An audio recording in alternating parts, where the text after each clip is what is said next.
Matteusevangeliet kapitel 13. Liknelsen om såningsmannen. Samma dag gick Jesus hemifrån och satte sig vid sjön. Då samlades det så mycket folk hos honom att han steg i en båt och satt i den medan allt folk stod på stranden. Han talade till dem i många liknelser. Han sade: En såningsman gick ut för att så, och när han sådde föll en del vid vägen och fåglarna kom och åt upp det. En del föll på stenig mark där de inte hade mycket jord. De sköt genast upp eftersom de inte hade djup jord, men när solen steg förbrändes det och vissnade bort. Därför att det inte hade någon rot. En del föll bland tistlar och tistlarna växte upp och kvävde dem. Men en del föll i god jord och bar frukt. 100-falt och 60-falt och 30-falt. Hör, du som har öron. Endast liknelser åt folket. Lärjungarna kom fram till Jesus och frågade: Varför talar du till dem i liknelser? Han svarade dem: Ni har fått lära känna himmelrikets hemligheter, men det har inte de andra. Ty den som har skall få, och det i överflöd. Men den som inte har, från honom ska tas också det han har. Jag talar till dem i liknelser eftersom de ser ut att se och hör utan att höra eller förstå. På dem uppfylls Jesajas profetia.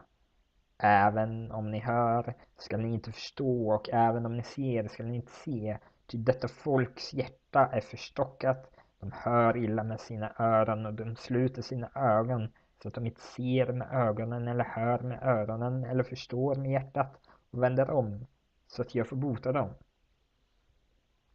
Men saliga är era ögon som ser och era ögon som hör. Amen, säger jag er, många profeter och rättfärdiga längtade efter att få se det ni ser, men fick inte se det, och få höra det ni hör, men fick inte höra det. Liknelsens innebörd. Hör alltså vad som menas med liknelsen om såningsmannen. När någon hör budskapet om riket men inte förstår det, kommer den onde och rycker bort det som har blivit sått i hans hjärta. Detta är sådden vid vägen. Det som såddes på stenig mark är den som hör ordet och genast tar emot det med glädje, men inte har någon rot. Han håller ut endast en tid, och möter han lidande eller förföljelse för ordets skull så kommer han genast på fall. Det som såddes bland tistlar är den som hör ordet med världsliga bekymmer och bedräglig rikedom kväver ordet, så att det blir utan frukt. Men det som såddes i god jord är den som hör ordet och förstår, och som bär frukt 100-falt, 60-falt och 30-falt. Liknelsen om ogräset. En annan liknelse framställer han för dem. Himmelriket är likt en man som sådde god säd i sin åker, men då folket sov kom hans ovän och sådde ogräs mitt bland vetet och gick sedan sin väg. När nu säden sköt upp och gick i ax visade sig också ogräset. Då gick tjänarna till sin herre och sa: Herre, visst sådde du god säd i din åker. Varifrån hade ogräset kommit? Han svarade: En ovän har gjort det. Tjänarna frågade honom: Vill du att vi ska gå och samla ihop det? Nej, svarade han. Om ni rensar bort ogräset kan ni på samma gång rycka upp vetet.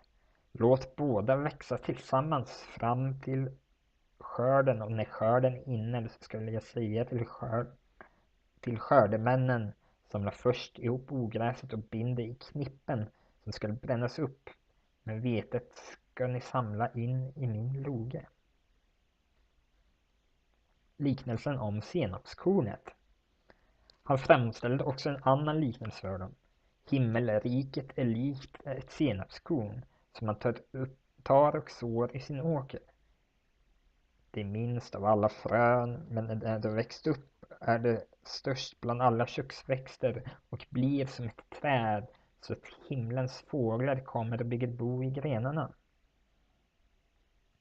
Liknelsen om surdegen. Ännu en liknelse framställde han för dem. Himmelriket är likt en surdeg som en kvinna tar och blandar in i 3 mått mjöl till dess allt sammans blir syrat. Allt detta talade Jesus till folket i liknelser. Han talade endast i liknelser till dem för att det skulle uppfyllas som var sagt genom profeten. Jag vill öppna min mun för att tala i liknelser. Jag ska förkunna vad som har varit dolt sedan världens skapelse. Jesus förklarar liknelsen om ogräset. Sedan lämnade Jesus folkskaran och gick hem. Hans lärjungar kom då fram till honom och sa: förklara för oss liknelsen om ogräset i åkern. Han svarade: den som sår den goda säden är människosonen. Åkern är världen, den goda säden är rikets barn, ogräset är den ondes barn. Ovännen som sådde, det är djävulen. Skördetiden är tidsålderns slut och skördemännen är änglar. Som när ogräset samlas ihop och bränns upp i en eld ska det vara vid tidsålderns slut.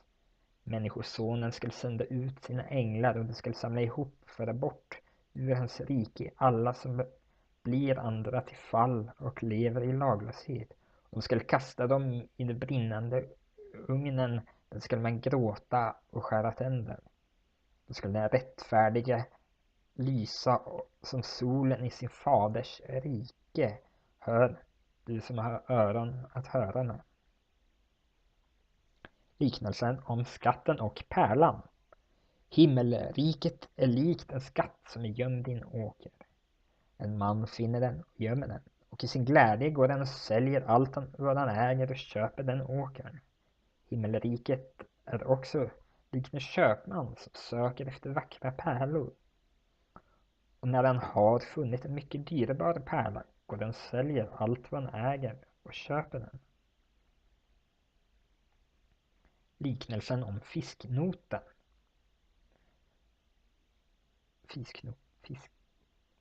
Fiskknoten. Himmelriket är vidare likt en not som kastas i sjön och fångar fisk av alla slag. När den blir full drar man upp den på stranden och sätter sig ner och samlar de goda fiskarna i kärl, men de dåliga kastar man bort. Så ska det vara vid den tidsålderns slut. Änglarna ska gå ut och skilja de onda från de rättfärdiga och kasta dem i brinnande ugnen. Då ska man gråta och skära tänder. Har ni förstått allt detta? De svarade honom: ja. Då sa han till dem: därför är varje skriftlärd som har blivit en himmelrikets lärjunge likt en man som varit till förråd, som ur sitt förråd hämtar fram både nytt och gammalt. Jesus avvisas i Nasaret. När Jesus hade avslutat dessa liknelser lämnade han platsen. Han kom till sin hemstad och undervisade dem i deras synagoga, och de blev mycket förvånade och sa: varifrån har han fått denna vishet och dessa kraftgärningar? Är det inte snickarens son? Han heter inte hans mor Maria och hans bröder Jakob och Josef och Simon och Judas? Och bor inte alla hans systrar här hos oss? Varifrån har han fått allt detta? Och de tog anstöt av honom. Jesus sa till dem: en profet är alltid föraktad i sin hemstad och i sin egen familj. Han gjorde inte många kraftgärningar där, eftersom de inte trodde på honom.